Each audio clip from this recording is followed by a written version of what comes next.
Claro, todo esto choca con una tendencia benévola, y que tampoco en otros aspectos es agradable de nuestra época, que es el elogio a la tolerancia, por supuesto sin saber muy bien lo que es la tolerancia, pero en fin. Entonces, la idea de que hay que ser tolerante. Por ejemplo, se suele oír, ustedes lo dirán constantemente y a veces lo decimos, hay que respetar todas las ideas. ¿Pero por qué? ¡Qué delirio! O sea, imagínense ustedes que, llevando la idea de que hay que respetar todas las ideas, el maestro en el colegio, cuando le pregunta al niño 2 y 2, el niño dice 17, y dice, pues hijo mío, sí, mira, perteneces al grupo de los que creen que 17 es la suma de 2 y 2, claro, no. Bueno, realmente el respeto a las ideas y a la libertad de expresión de la criaturita debería llevarle a que respetáramos eso. Bueno, evidentemente lo que se trata es de respetar a las personas, no las ideas. Hay que respetar a todas las personas, pero no a todas las ideas. Los creyentes en la inmortalidad del cangrejo, pues francamente pueden ser respetables en cuanto personas, es decir, cuando no se metan con nadie, no hagan daño y no causen excesivos trastornos públicos, no veo por qué los creyentes en la inmortalidad del cangrejo deben ser de alguna manera censurados o reprimidos. Ahora, en cuanto a idea, la inmortalidad del cangrejo es una memez. ¿Y por qué no se va a decir? Es decir, creo que es una forma de salud mental el reconocer que hay ideas infinitamente peores que otras, que hay mala idea, vamos, en el mundo, como todos sabemos. Es decir, que hay muchas ideas que no son comparables a otras, que son peores, que son inferiores en su eficacia, en su dignidad, en su peso y en todo lo que ustedes quieran. De modo que el respeto debe ser a las personas y no a las ideas. El problema es que las personas tenemos la tendencia a corporeizarnos con nuestras ideas. Por ejemplo, cuando se dice, has herido mis ideas. ¿Cómo que has herido tus ideas? Herirte te puedo dar cuando te pego una patada o te pego una puñalada, pero a ti. ¿Pero cómo es eso de herirte en una idea? Es decir, la tendencia es a formar cuerpo con las ideas, a que vayamos extendiendo nuestro cuerpo concreto, físico, extendiéndolo y incluyendo entidades fantasmales cuyo control solo tenemos nosotros. Y que por lo tanto nos dicen, no, ahí no pises porque también estoy yo. Es que me duele la sombra. Cuando pasas por ahí, pisas y me duele la sombra.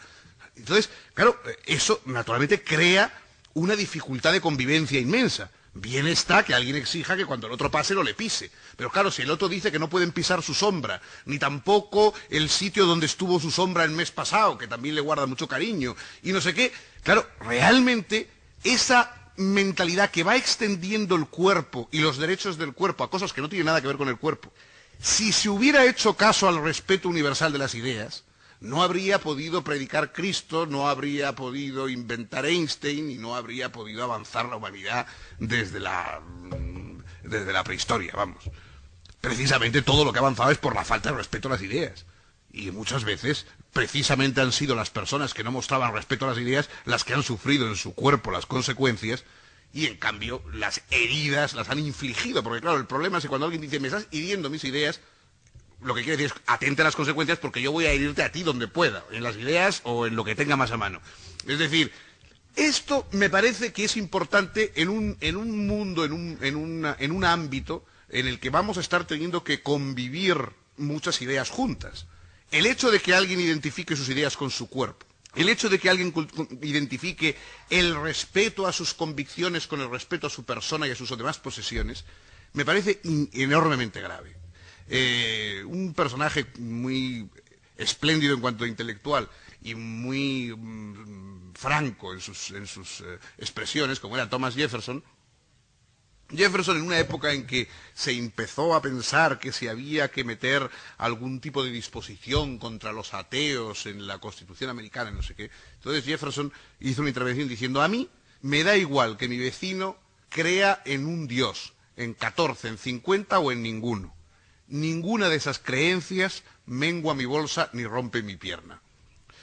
¿Qué quería decir, mire usted, o sea, que el otro crea lo que le parezca, no afecta a lo que de verdad de alguna forma estamos legislando aquí, que es la integridad personal, la integridad de mis bienes, el respeto a mis posesiones, etcétera, etcétera. Si yo empiezo a decir, no, es que mire usted, yo en cuanto veo pasar un ateo por la calle me pongo a morir, por lo tanto, que no haya ateos, eso ya nos sume en una situación completamente diferente y que lleva a la imposibilidad de un individualismo lógico, respetuoso de los demás, pero también conciliado con las divergencias, como debería ser. Y de ahí entonces el problema que yo veo de toda esta tendencia de los derechos humanos actuales, que con toda facilidad se acepta, a que se ha pasado de que el sujeto humano de los derechos estos fundamentales, humanos, como ustedes quieran, porque tienen muchas denominaciones. Pero, en fin, ya saben ustedes a qué me refiero. Estos derechos fundamentales recogidos en la Carta de las Naciones Unidas del 48 y que vienen de la Revolución Francesa y de antes y tal. Bueno, estos derechos humanos, el sujeto, la gracia, digamos, de estos derechos humanos, es que su sujeto era el individuo uti singulus, como decían los medievales. Es decir, en cuanto singular, en cuanto él, individuo. Pero claro, de pronto vemos que los derechos humanos de segunda, tercera, cuarta generación, no sé, porque hay muchas generaciones de derechos humanos, como los ordenadores, salen todos los años generaciones de derechos humanos, y entonces se van extendiendo a colectivos. Los derechos humanos del pueblo. El pueblo tiene derechos a autodeterminación, a su no sé qué. Los derechos humanos de cosas, de los árboles, de los montes, de la naturaleza, por ejemplo. Los derechos humanos de los animales, que también tienen derechos humanos, los pobres. ¿Por qué no van a tener derechos humanos los animales? Es decir, este tipo de cosas que se va concibiendo como un progreso. Pero claro, es la destrucción del principio de los derechos humanos en sí mismos. Porque la gracia de los derechos humanos, lo que los distinguía de todos los demás derechos que había habido y lo que eran su paradoja, es que eran derechos basados en que los individuos nos parecemos más entre nosotros que nuestras culturas y a pesar de ellas. La gracia de los derechos humanos respecto a todos los restantes derechos, y también su dificultad, porque claro, uno decía, pero bueno, ¿cómo puede haber derechos si no hay un Estado, un grupo que te los reconoce? Es verdad. El desafío de los derechos humanos es decir, ustedes son unos derechos que tenemos, aunque no haya ningún Estado que nos los... antes del Estado que nos los reconozca, ya los tenemos. Esto es, digamos, un disparate, una madera de hierro intelectual, ¿no? Pero, sin embargo, era la gracia característica que tenía el proyecto de los derechos humanos. Es decir, mire, en el fondo, los hombres no tenemos por qué comprar, los individuos humanos, no tenemos por qué comprar nuestros derechos a base de jurar sumisión abyecta al grupo al que pertenecemos, a nuestra cultura, a lo que nos determina colectivamente. Hay unas cosas que no nos las puede quitar nadie, por mucho que nuestro grupo se empeñe en quitárnoslas. Hay cosas que no le debemos al grupo, que le debemos a nuestra naturaleza, a nuestra condición, a nuestra individualidad, a lo que ustedes quieran. Eso era el punto de vista subversivo del asunto. El hecho de decir, a pesar de que todo mi grupo, mi cultura, mi tradición, no sé qué piense esto y me quiera quitar esto, al menos hay un núcleo que yo no le debo, que yo tengo, porque en todo caso lo comparto con toda la humanidad, por encima de los grupos. Que yo puedo levantarme, digamos, por encima de mi grupo y decirle al resto de los grupos, ¿verdad que me entienden ustedes?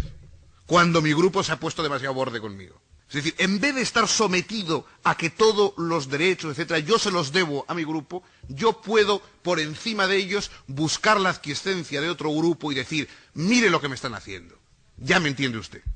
Y que el otro grupo lo entienda. Pero claro, si hay un relativismo y dice, no le entiendo a usted, si en su grupo se practica la ablación del clítoris de las mujeres, ¿por qué se queja usted? No, usted deje que se lo hagan, mujer, ¿qué le vamos a hacer y tal? Si, es que allí se lleva eso. Hombre, que este es el punto esencial. Entonces, claro, en cuanto un grupo, un colectivo tiene derechos como tal, esos derechos, claro, naturalmente son a costa de los individuos.